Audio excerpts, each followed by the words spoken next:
बिस्मिल्लाहिर्रहमानिर्रहीम।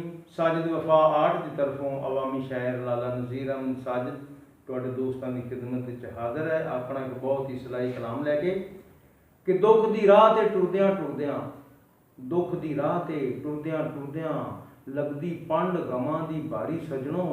तो सच्ची गल सुनावां किनू, सच्ची गल जिवें चिंगारी सजणों। एक बूहे बूहे है रोटी लभदी लगदी ए कोई लेखा हारी सजणों। वेखी किसे दे थल्ले नवीं पुजारो उन्दी औकातों वध कुमारी सजणों। वेखी हीरा मंडी मैं जन्नत रोलदी उन्दी कोई भी नहीं इनकारी सजणों। कोई शौक दे नाल पी जावे दोज़ख कोई फसी मजबूर विचारी सजणों। एक रात गुनाह करन बदले देवन लखां अजब व्यापारी सजणों। क्यों करदे गैरत दा सौदा गैरत हुंदी जान तो प्यारी सजणों। उदों गुनाह नूं कोई गुनाह ना समझे जदों मत जांदी ए मारी सजणों।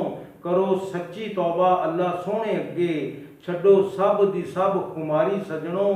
आखिर एक दिन साजद मरना है लाइए रब रसूल नाल यारी सजणों।